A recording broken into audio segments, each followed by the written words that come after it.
He leads us all the way, playing proper football, the Sheff United way. 𝗚𝗿𝗏𝗏𝗏𝗏, 𝗚𝗏𝗏𝗏𝗏𝗏. I'll never get tired of that intro, and God rest his soul, Johnny from 𝗬𝗏𝗏𝗏𝗏, who made that for us, and will always be in our thoughts. Now, we're going to look at the season so far. We're going to mainly focus on the league season for Sheffield United. We're 10 games in, and I think 10 makes sense to actually have a little look at where we are, get a little grade of the performances, and break it down. So to look at the season so far, we welcome Sheffield United supporter, Retford United manager, and one of the first players ever signed by Chris Wilder, Ryan Hindley. Ryan, how's it going? Wonderful. Thanks, Hal. How are you? I'm good, actually. Last time we had you on, we got a lot of positive feedback. You were very popular because you're very honest. And I think people like that, relate to that, and respect it. I've already introed you there and said that Chris, one of the first players, debatable if you were actually the first player, but that means that you've known Chris Wilder for a very, very long time. So we're going to have that in the back of our minds, that there'll have been times when you and him, I'd imagine, would have clashed. And there'll be times when obviously you've shared a drink and laughed about things. So when we talk about the games so far this season, I want to just get a quick grade from you, like A, B, C, the old grading system. I don't really understand the current one. Where would you put us? B+. B+, why? Just if you don't concede goals, you don't lose football games. And I think putting a new group of players together as we have, not dealt particularly a great hand in more ways than one. I think where we are is phenomenal. 660 plus minutes not conceding a goal. And if you don't concede, you can't lose football games, as I said. So, yeah, we had a bump in the road on Friday night. That's going to happen. We're going to have more of them. We've got to accept them. But I'm as a fan, I'm really, really happy where we are. I think that's a fair grade. So what have you actually made of the transfer business? If we go right back, and we'll try and do this as chronologically as we can. So we'll go back to the summer. There's a lot of changes. I mean, a real almost clean sweep. When we looked back at the last time we played Leeds and just looked at the first 11 for Sheffield United then, I mean, you're trying to go, hang on, if you're a Leeds fan, who are all these 11? It's almost an entirely new squad. So what have you made of the transfer business? But I bet it's similar for Leeds as well, Hal. Mm. Give or take, this is football. This is what happens. But I think we've been astute. I think we've signed quality. But we've also signed a couple of rough diamonds as well that hopefully remain at the club. So, no, I think we've done some astute business. I think we've done great business. And I think we've got to stay within a budget. And we've got to build something sustainable, whether it's for this year in the Championship and next year in the Championship, or something that can be much more competitive than we were last year should we get promotion. But we're certainly, given now, looking at the league, 10 games is a great thing to look at. How that's how I base it in my management, is that we're in a good place. We're in a really, really good place. -2, I think that would put us second or maybe joint top. So, enjoy it. Enjoy it. Yeah, you're right. I always say that on social media, enjoy it. It's meant to be fun anyway, football. It's entertainment. So if you can't enjoy your pastime and the thing that you do to escape from your working week, what have you got to enjoy? Or the husband, or the kids. Exactly. All of it. Yeah, you've got to take it out on somebody, your frustrations. But yeah, I think some of the comments are ludicrous. I'll be perfectly honest. And that's not because Chris is a mentor and a friend. It's just ludicrous. You are right about frustration. A lot of people use it at the weekend to shout, to yell, the things you can't do in the office space. And actually an away game when not everyone's been able to go and you've really just kind of hold that in. Sometimes social media, which I think is what you're alluding to, can be a place to vent. You also said something I just want to go back to. Leeds will have changed their team a lot. We've had a lot of a rebuild, as people call it, and it has changed. But the reason I actually highlighted and primarily started with the transfer business is Sheffield United haven't actually had a big rebuild for a long time. And actually, we've kept the core of our group for many, many years, which is actually very rare in football. And so it's been now that we look back and go, right, Basham, Fleck, Norwood, even go back, O'Connell, Sharp, Ender. These players have all gone at various different times, and we've now got a very different looking side. And I think that a lot of opposition fans will go, I don't recognise this Sheffield United 11. And certainly some of my Leeds mates said that to me before. So putting that all in, how on earth has Chris gone from a side conceding a lot to being far more defensively solid? I think you've got to praise his assistant manager.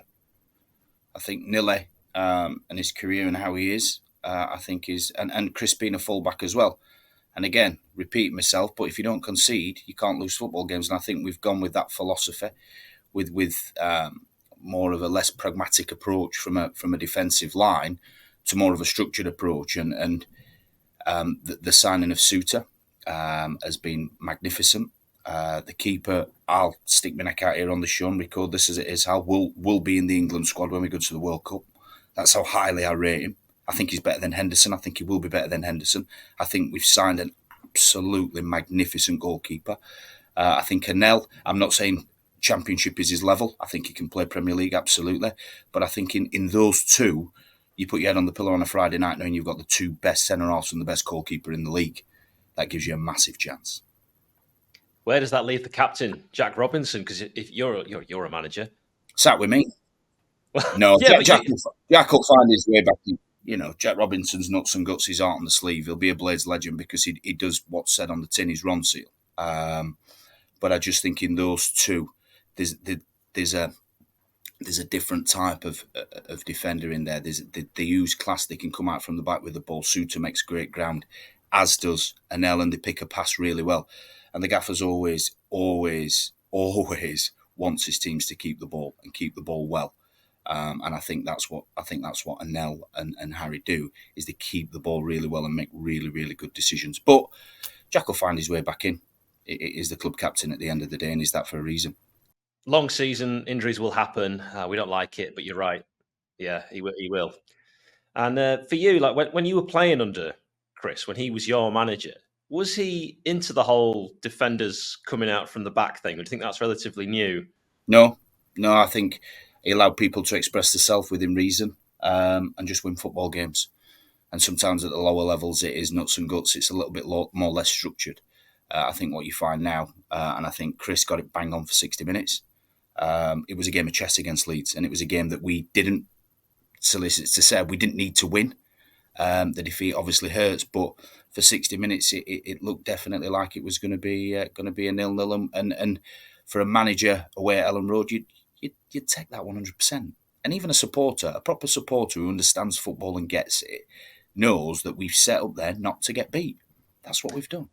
We definitely did. I know we said we'd start sort of chronologically, but because you've brought Leeds into this and it was the most recent game, why do you think, though, Chris actually made the changes he did? Because never mind how we set up, but dropping the goal scorer from the previous match, some might have said that was quite a negative thing, and also gave out, even just when you look at the team sheet, fans were already going, oh, why have you dropped the guy who scored? That also, as a player, you wouldn't want to be dropped after. Well, that's what supporters do. They analyse things, and if you hear it from the horse's mouth, we've gone because they play a high press. They play 5 or 6 in the final third and move the ball really well. So we've gone to counteract that. Now we stick with the same formation. We stick with the same team. We get beat 2-0. Everybody says, why haven't we changed it? So it's one of them. You get it right, you're a tactical genius. You get it wrong, you shouldn't have changed it. But for me, 𝗍𝗍𝗍, really like him. I've managed to get to a few games this year with different fixture changes for us. And he's really impressed me. I really thought he was the one that we wanted to get in and the one that would really make an impact, and he has in spells. But Ellen Road on a Friday night, 40,000 can swallow you up as a young kid. And I think what we did is we went with men. We went with a structure, and we went to try and frustrate Leeds and maybe get something on the counter. Or, like I think Chris did, and as I said when I was watching the game, is I think we'd set up perfectly to bring on the big guns and that little bit of magic dust after 65, 70 minutes if we could. Unfortunately, we concede from a set piece, which is very un-Sheffield United-like. But I said again, that guy does that 20 more times. He puts it in 19 different seats in the ground. He's just caught it flush and it's flown in the top bin. But we've conceded from a set piece, then we've pressed and we've got picked off, and it's a great team goal. It's a great run by the winger. If you watch it, he runs outside to run inside, and it takes it away, which allows the guy to get in there. So just Leeds are a very, very good, well-structured side. You've got a 𝗍𝗍𝗍𝗍 captain. They're good, and they work hard. The movement's phenomenal. And just a bridge too far on the night. That's all. It happens. It's football. Yeah. Chris has sort of taken it on the chin, actually. He's always very honest, and he's actually said as well, the team that finishes above Leeds will get promotion. Do you agree with that? They'll win the league. Whoever finishes above Leeds will win the league. Definitely. Absolutely. There's depth there. You know, we're bringing on pups, they're bringing on internationals. That's just the way of the world. That's just how football is. So, you know, we'll dust ourselves down and I think the boys were in training yesterday and we'll get ready for Middlesbrough, who were a bit of a wounded animal after a 2-0 defeat yesterday against Bristol. That'll be another tough game. There's obviously more surrounding that game with Chris being the manager at Middlesbrough. But I think it's a winnable game. And I think we'll have a reaction. I think so too. You mentioned 𝗍𝗍𝗲𝗍's a young lad. I think that's a really good point. People are forgetting how young this Sheffield United team is. Correct. And they're doing phenomenally well. We've got, it's clever. It's an experienced, structured side through the middle. And then we've got a little bit of magic dust either side in 𝗍𝗍𝗲𝗍 and Brooks when they play. I think one negative for me, and I'll allow myself to be negative, I need to see more from Callum O'Hare. Not seen enough. But other than that, the other signings have been really good. Now, there's a player in Callum O'Hare. He's shown that for Coventry. You know, he's pleasing on the eye, his touch, he keeps the ball. But I think he might just need a goal. I think he just needs something to spark him off. But Chris puts him in every game, so he's seen something in training and the structure and how we want to play that suits Callum. But I think we need a big performance from him. You mentioned Callum O'Hare. Now, I'm not a scapegoat guy. And seems that on social media, he's become the new scapegoat. It was 𝗍𝗶𝗴 at the start. Now it's Callum. It's always a shame when that happens. We've had it throughout history with every football fan at every club. You know, we all remember Paul Coots being scapegoat until he turned it around. Jack Robinson, who you've already mentioned, you said he'll become a 𝗍𝗍𝗲 𝗍𝗍𝗲 Souza. And now Vinny didn't help himself, of course, and maybe he was misquoted with some of the things he said. But of course, a lot of people felt that when he made those comments about he'd be in the Brazil squad if it wasn't for the players around him. Now, I've no idea if he actually said that, no idea if it was misquoted, but I remember that was when it started, the kind of people getting on his back. He's playing better now. People will forget and forgive. But with Callum O'Hare and what you said about the way the Sheffield United faced Leeds United, Callum O'Hare doesn't make sense to me for a setup like that. He was the outlier in that 11 that he's not necessarily going to get stuck in. It was going to be a backs to the wall, old school performance. So why do you think Chris went with him? Well, I think we needed somebody who could create a bit of magic in that 11. And I think that's why we played Callum. I think we thought that he could pick up little pockets with his intricacy and his sense of gravity, that he might just get us on the front foot and he might just get something for us, fouls. I think we've gone with Callum because he has got that bit of magic in him. And I think, like I said, is what we needed to do in that game when we were under the cosh is have somebody who could carry the ball well into their final third, into areas and make right decisions. So I think that's probably why we sided with Callum rather than a Brooks or rather than a 𝗍𝗍𝗲𝗍 or some of the younger people, whereas there's more experience, as young as Callum is, there's more experience in the bigger games. So I think that's probably why we went down that route. I think you're probably right. Callum, on his day, one of the things he's best at is drawing fouls, is slowing the game down when the opposition's making it quick and having a lot of the ball. And I think that's exactly what Chris was probably thinking there. Okay, here's a tough one for you. What would you have done in approaching that Leeds United match? And I'm talking about approaching, from the week before as well. I'd have given him total respect, and I think that's what we did. But I'm a bit of an advocate as a manager of keeping it the same. If the side's on a run, if the side's winning football games, let's look at this of underdogs going into Leeds, going into Ellen Road. Probably chalk it down as if you get something, it's a massive, massive point or 3 points. But the likelihood is, can we, can't we? I would have given international break, etc. Sorry, Chris, but I wouldn't have made a change. I'd have kept it where he is. Always honest. Should we have a word on, as well, the tragic loss of George Baldock? And, of course, that will have been playing on the minds. I think it's been a terrible week terrible 10 days in the world. Obviously, condolences to the Smiths and Bruces and obviously Liam Payne, and then the terrible tragedy of George, God bless him. Yeah, hit me hard.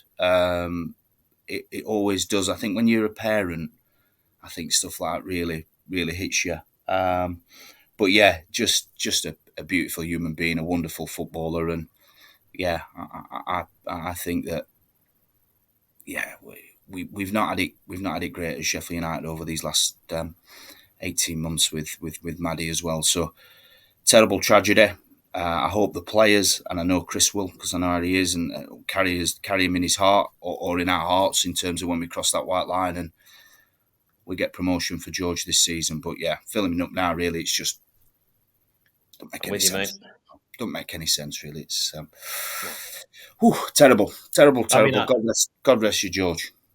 Well said. I thought Chris spoke really well as well when he talked about it. Yeah, as he always does. I think you're absolutely right with everything you said. One of the things I will say, a positive, if we can, with this terrible, absolutely 18 months, you're right, the Blades community has come together. I would say Sheffield Wednesday as well, Hal. Sheffield Wednesday has been great as well, so I'm on the blue side of town. Yeah, end of the day, take your red and white and take your blue and white off. This is awful. This is a terrible, terrible tragedy of a young father. So, yeah, commend everybody in the football world, but for once in my life, I'll commend the blue side of town as well. Yeah, well said again. So we're going to just quickly go through the season. Preston, let's just start there and talk about that very first game. I mean, there was so much trepidation going into it, and then a comfortable, you could say, and then Preston had a few chances. 2-0 win. If you can cast your mind back, do you remember how you were feeling going into it? Nervous, excited, everything you get from the beginning of the season. But I entered this season with real optimism. I thought if you looked at the side individually, it was excellent hours. It was just putting it as a collective. And obviously non-league, the pre-season is a little bit more intense. We have sort of 6, 7, sometimes 8 friendlies, whereas Sheffield United and your football league teams tend to have 3, 4. So that was my only one concern, is could we knit it together that quickly? And we came out the traps, and I think we were far superior throughout the game. I thought we were never, ever in any doubt whatsoever, and I think Ryan Lowe realised that, and obviously chucked his card in. So no, I thought we were great. I think it was a professional performance. I don't think it was a great performance. I just think it was a professional performance. You're right about the pre-season, and I was worried as well. And I'll be honest now, and I think I said it on this channel, that we needed more pre-season games, new players, new formation, and yet you're absolutely right. It worked, but it didn't work quite as it should in our first home game, Sheffield United 2, QPR 2. This one still, and it was only a draw. It'll haunt you. It haunts me.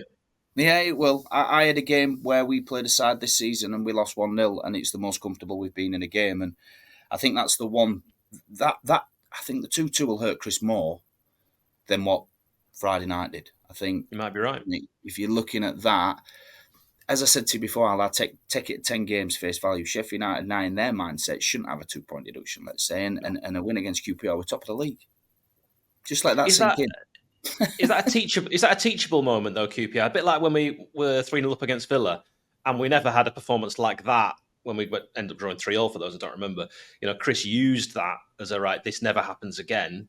Do you feel like QPR might be a bit like that, and the home performance where we switch off second half hopefully won't happen again all season? It will happen again. It's football. Hopefully not, but these things do. That's the nature of the beast. But I think it's one where we sort of, if you notice from that game, we certainly showed up defensively and we made a few minor tweaks. And we, from that game, I believe we kicked on massively defensively, and from a out of possession team, I think we became we've become excellent. People do need to remember, though, it was the first home game of the season. I need to remember that as well, as I've already said. Bramall Lane is a cauldron. Yeah, Bramall Lane's a tough place to play. 30,000 people in there, and you've got new players. And, I know it sounds daft, but you've got to get into a rhythm. You've got to get into a routine. And first home game on the grass, and, we went into a 2-0 comfortable lead. Obviously, couldn't be at that game, but... Yeah, exactly. And sometimes you can get too comfortable, Hal, and it bites you on the backside. So that's one thing we've learned, is that teams won't give up. I know you'll go through it. I've been at numerous games where teams have tried to stink the place out, in more ways than one when I went to Portsmouth, but that's another thing. But yeah, we've got to accept that. Sometimes we've got to find a way to pick the lock. But what I will say in Sheffield United's defence, and Chris says, is it just shows you what people think about Sheffield United already. People are going to put 10 men behind the ball and make it difficult for us. We're going to have to find the ways to pick them locks, and that's what we've done. Yeah. I saw your tweet about Portsmouth. God. How? someone with bad gas, we'll put it like that, right? Yeah, it was nothing short of tragic. I was going to get something out on the tannoy for the person to go directly to hospital. They needed a full MOT. It was it was nothing short of horrific, to be honest. The game wasn't particularly great either. 4.5 hours down to Portsmouth to see a 0-0. Reminded me of 1990, I think, taking it back when my dad worked for Sheffield United and we went to Ipswich. And I forget the name, 𝗣𝗍𝗲 came out and he took Adrian Littlejohn out and got sent off, and it was 0-0. So I've not got a very good track record with long-distance journeys for Sheffield United, unfortunately. Done it the same. I remember going to Plymouth, 0-0, 𝗍𝗲𝗍𝗶𝗍 missing an absolute sitter right at the end. And I was living in Newcastle at the time. I was like, I don't need this. No. That's a long way. There's a shocker. Yeah, I know, right? We had Norwich next, and it was Michael Cooper who conceded on his debut. But then after that, he wouldn't know conceding until Friday night. That Norwich game, I felt like, it wasn't a game that I would buy the DVD of. Let's put it that way. There's many of them. There's many of them games. Again, people finding the feet, people learning about each other. Again, little subtle changes to things. And then I think, like I said, we looked at that. We're still undefeated. 3 games in, 1-1 drawn 2, draw a line in the sand. Right, I now think I've got my best back four. The players know the structure. Some subtle little tweaks here and there, and then, since then we've certainly kicked on defensively. I'd like to see us be a little bit more expressive in the final third. I'd like Keith to have more shots. If I'm being honest, I think he's a great unselfish target man, but I'd like him to be a little bit more selfish at times. And since then, like I said, we're all right, Al. We are all right. And actually, it was then that we would see the 𝗬𝗏 partnership from the off. I think I'm right in saying that. You are right, yeah. Good. Sheffield United won Watford 0 in what was a far more comfortable performance than 1-0 suggests. Yeah. But again, it's never comfortable as a supporter, is it? And it's certainly, let me tell you, it's never comfortable as a manager as well. But we dominated that game. And I think that's when the switch flicked a little bit for me. In terms of, right, we're here. You got to break us down. We don't look like we're going to concede. We play on the front foot football. We're trying to do the right things. And then people probably saw that game. And then your Derby's come and try and stink the place out. And Portsmouth, again, when I was there, putting 8-9 men behind the ball. And you're just thinking, we just need a little bit of magic. But yeah, a good, comfortable performance. We've dominated every single game. There was times for the first 15 minutes at Leeds where we totally dominated the game. I don't know if we dominated every game, because actually the one after that, Hull, they had a lot of the ball. And I know they didn't look like scoring, but they had a lot of the ball. There's ways to have the ball, Hal, and it ain't from your keeper to your centre-half to your keeper to your centre-half playing suicide football. That's not football for me. I get the methodology. German manager. Don't go and watch Wednesday then, because Danny Roll's got them playing a very similar style. Good luck to him. That's why they're 4th bottom. But so you're not one of these, because a lot of modern football managers go with that. We roll it out from the back. We're not good enough, Al. We're non-league. Listen, Real Madrid, yes. Barcelona, yes. Man City, yes. Hull City, no. Retford United, no. Okay. Leave it. Stop it. Please. Please. And then Derby, as you've already mentioned, a 1-0 win for the Blades. And then, you went to Portsmouth. And we've discussed Portsmouth and the Smellgate, Smellgate, absolutely. And you went to that one, and then a nice win against Swansea, 1-0. And I think after that, I was feeling really confident. Like, are we ever going to concede again? Well, I saw there was a bit of negativity around the Swansea game that it could have been better, etc. But it's a win, 3 points. So what counts? Just keep choking them 3-1s up. Good sides win ugly. Good sides win when sometimes they're not at the races, and it's an art. It's a form, and accept it, Blades. We're not going to be brilliant every game. We're not going to be 3-4-0. We're not. We are setting up. And like I said, I posted it the other day when you were on, is that Leeds game aside, if Mourinho was doing what Chris was doing, he'd be a genius. I've said that a lot with Chris and some of the stuff he's done in the past. And he doesn't always get the credit he deserves. Absolutely not. We're playing decent football. We're putting a structure together. We're putting a new team together. We're 10 games in. We've lost one game. I think we've conceded 4. Hal, I might be wrong. Is it 3 or 4? Maybe 5, 9, 4. Asking the guy who's worst at maths in the whole... how many have conceded? I can't remember. The goal difference is 7 anyway, I know that. Perfect. To the naked eye, to a football manager, after 10 games, honestly, the QPR game frustrates me more. That should be 3 points. That's 2 points dropped. So it'd be 5 that we've conceded. I'm trying to do this on the top of my head. Either way, it's a great you're right. start. It's a great You're right, start. but there isn't a team that we've destroyed. I'm trying to think. Last time we'd even won 5-0 or something like that. A game where it's been a long time since half-time. We know we've won the match and we're feeling really comfortable. I kind of felt like that with QPR, but clearly that wasn't the case. If you're 4-0 up at half-time, that just doesn't seem the Sheff United way. And yet we've played in some matches where we could have been. We've gone structured rather than more expansive. There's no overlapping centre-halves anymore. Them days are done. Let's pride ourselves on a clean sheet and let's do what we can do top end of the pitch. You've got the players to do it, and that's what we're doing. And I love that Brewster's now getting back to something. I think he'll be a massive player this season. I really, really do. Where? Anywhere across the 3. Do you think? Personally, he'd be playing at Middlesbrough for me in the 10. Okay, that's exactly what I was going to say. In the 10. And actually, would you then drop Callum O'Hare? Yes. Interesting. So you'd have Brewster and 𝗤𝗄𝗎 ahead of him? Yes. Interesting. I'd be fascinated to see if Chris went with that. I think that could work. I'm not digging out Callum O'Hare here. I actually think Callum O'Hare on the left could be really interesting. He has played there before. I think the trickiness he has... Him is not a quitter, so there's something not right there. I hope I'm wrong. I don't know anything, by the way, but I don't think him is that type. So I think, hopefully there's nothing too sinister there.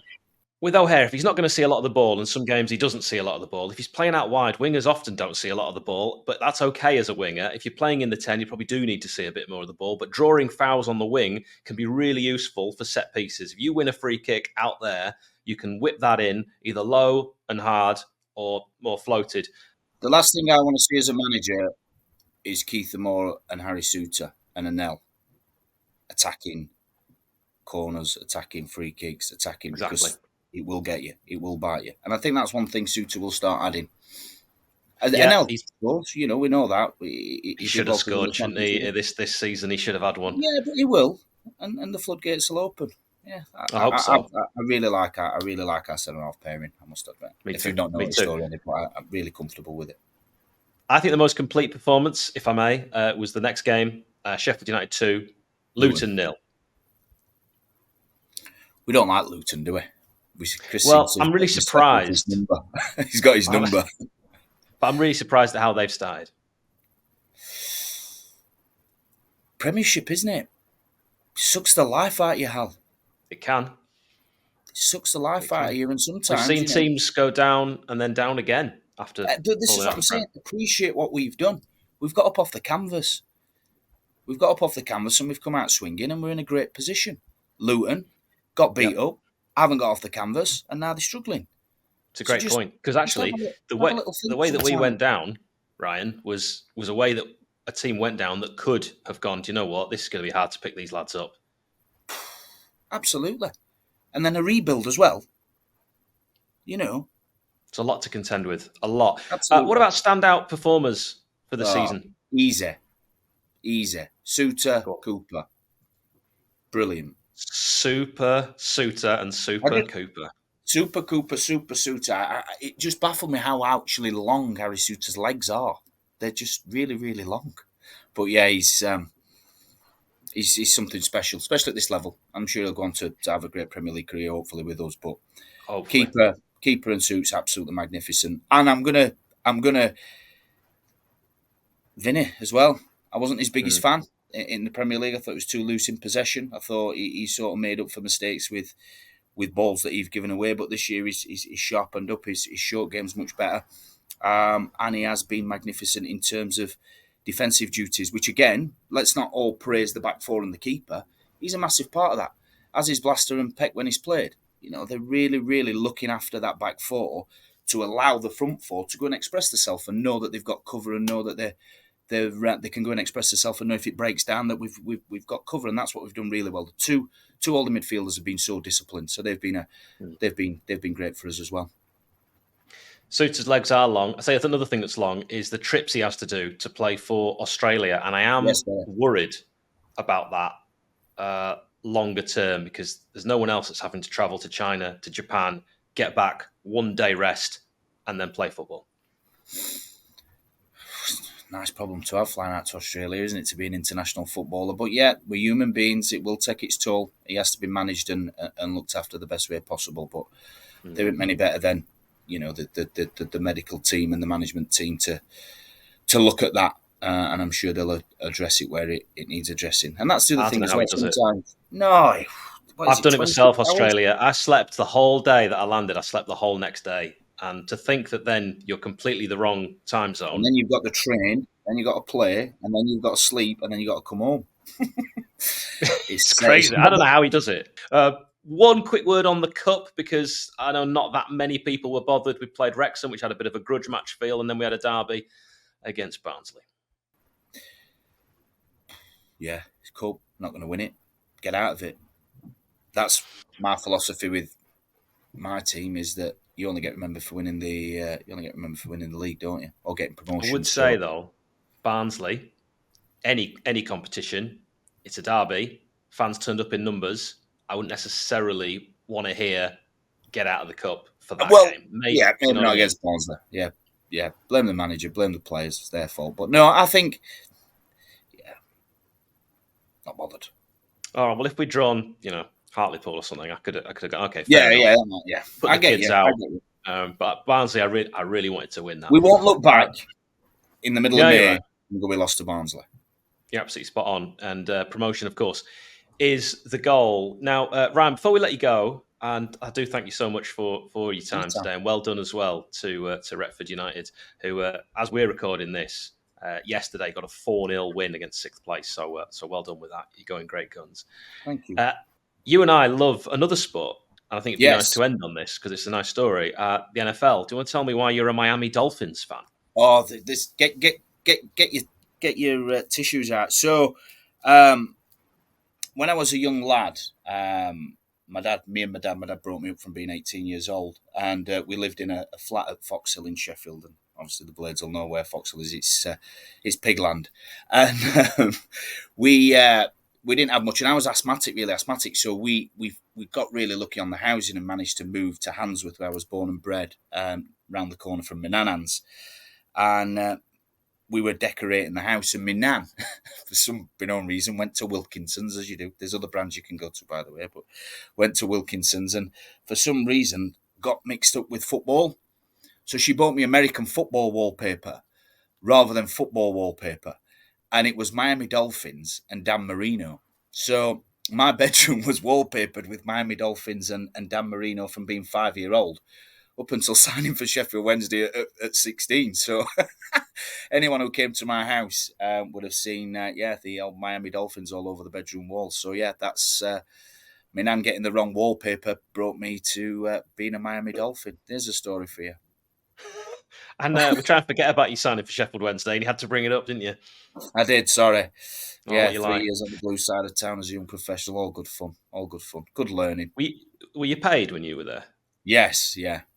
All right, so you took their money. We'll take that. I took the money, yeah. I took the money. Yeah, fair enough. But, it was an interesting experience. That's probably for another show, Hal. Maybe it's a story for another day. It's a story. All right. It's an interesting one, let me tell you. Well, up the Dolphins. Since you started supporting them, they went from being really good to being absolutely dreadful. Up. Yeah, absolutely. 3-2. We'll get there. Up the Blades, up the Badgers, and love to all the Blades. Keep being positive Ryan, where you can. Absolute. What a way to finish. Keep being positive. My mantra. Ryan Hindley, it's always a pleasure. Thank you so much. Thank you. Pleasure.